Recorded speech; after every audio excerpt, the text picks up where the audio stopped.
भोले बाबा के प्यारे,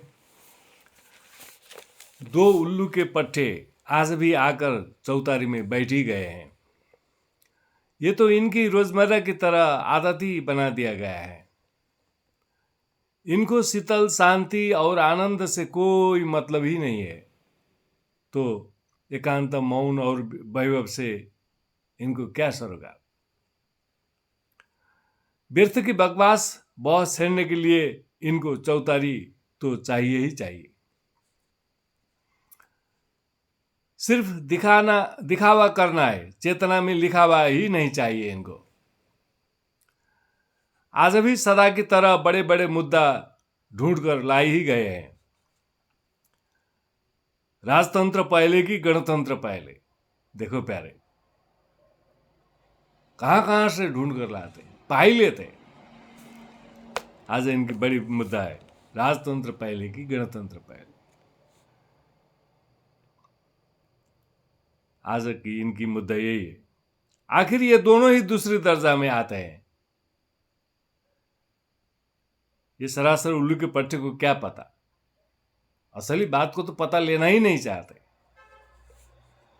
व्यर्थ की बकवास करना है, मूल बात को तो पता ही लेना नहीं चाहता है। व्यर्थ की बातों में माथापच्ची करके समय गवाना चाहता है। जनतंत्र ही पहला है, इनको क्या पता। ये तो यथार्थ से लापता है। सत्य तथ्य यथार्थता से तो लापता ही है। साक्षात प्रभु परमेश्वर ने भी तो जनता जनार्दन की उपाधि दिया है। थोड़ी न कोई अरे गैरे नथु खैरे ने दिया है ये उपाधि।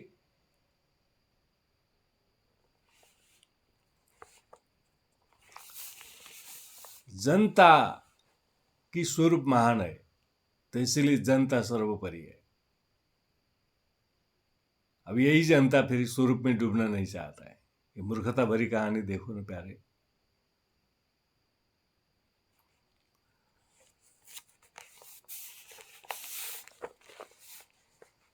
तो इनके उपस्थिति के लिए वो वर्तमान, चारों तरफ का वर्तमान झूमता है, चुमता है। इनको पता नहीं है। महामूढ़ बनकर अपने को व्यर्थ की समय गंवा रहा है। जनता ही सर्वोपरि है, जनता महान है। वही जनता को आहान बना दिया है। इन्हीं को पता नहीं है असली बात। अब दूसरा क्या आहान बनाएगा ही। हर डाल पर उल्लू के पट्टे जमा हो ही जाते। जनता ही सर्वोपरि है। गद्दी में रहे महाराजा को किसी ने भी साथ नहीं दिए तो जनता को नासो जनतालाई नै सुम्पी बक्सेका छौं। नेपाल के महाराजा का यही संदेश था ना।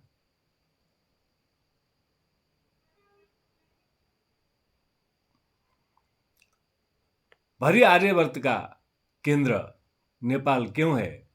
नेपाल की परम विशेषता क्या है? यहाँ सद्ज्ञान का अभ्यास होता है। और देश मुल्क में देखो तो ज्ञान विज्ञान का अभ्यास है, लेकिन सद्ज्ञान का नहीं। अब सद्ज्ञान का अभ्यास नहीं है तो प्रवाह इनको कहां से मिलेगा?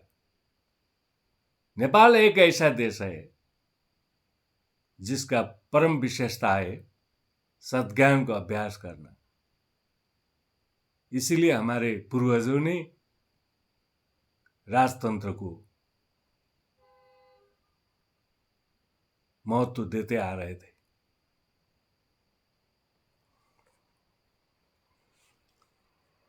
महाराजा ने अपने मुल्क का इतिहास और विज्ञान को नहीं भूला है।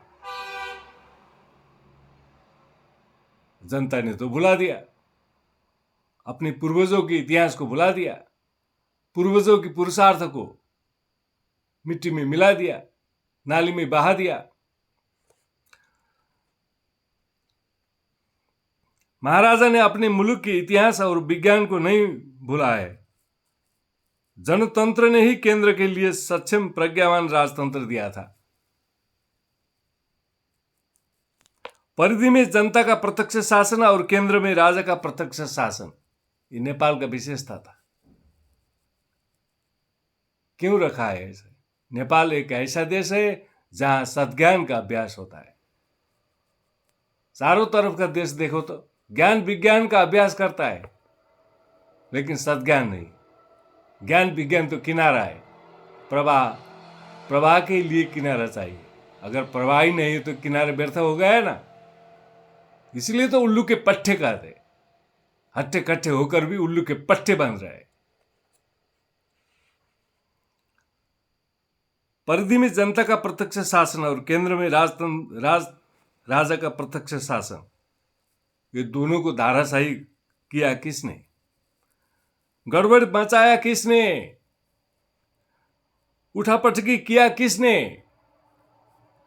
तहस नहस किया किसने? पता लगा सकते हो?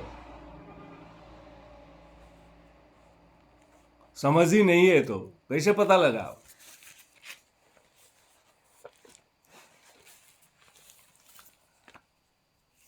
आज मुल्क में राजा, देवता और जनता एक रेखा में ही नहीं है, तो ईर्षा तिरसा हरकत में क्या मौलिकता पाओगे?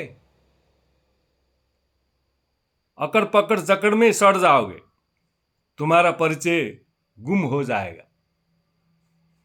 तब तुम भरी विश्व में क्या कहलाओगे? आदमी को ही, मनुष्य को ही परिचय चाहिए, और प्राणी को तो प्रकृति से ऊपर जाना ही नहीं है।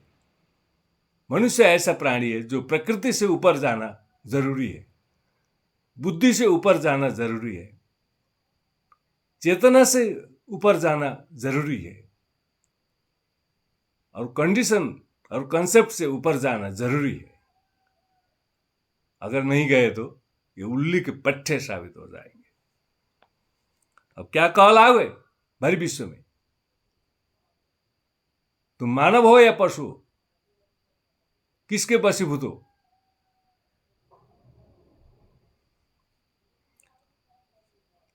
पशु तो कहलाओगे या राक्षस या दानव या शैतान?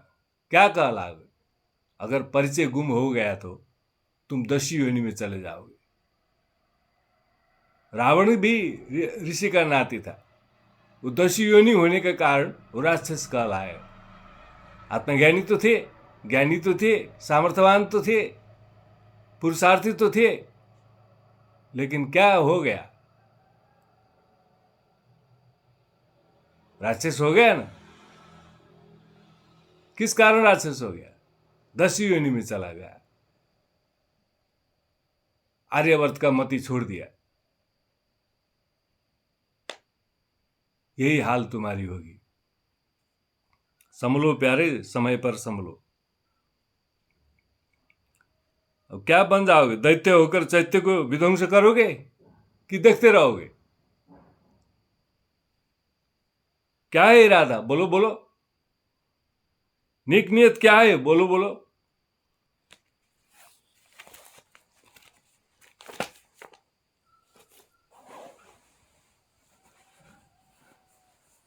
दरवाजा खोल सकते हो? समस्या का समाधान कर सकते हो?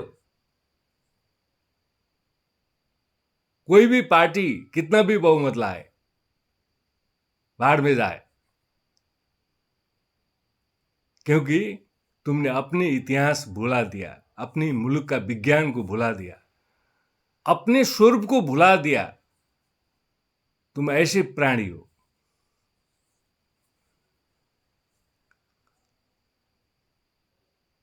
अभी नई चुनाव में नए प्रवाह आ गया है, नया आना तो अच्छा ही है, पुराना बोझपूर्ण हो गया था, लेकिन ये मूल 7 बातों को यथास्थान में नहीं ला पाएंगे। डायरी में लिखो, 7 मूल बात को यथास्थान में नहीं ले पाएंगे। जय हो उल्लू भैया, धन्यवाद।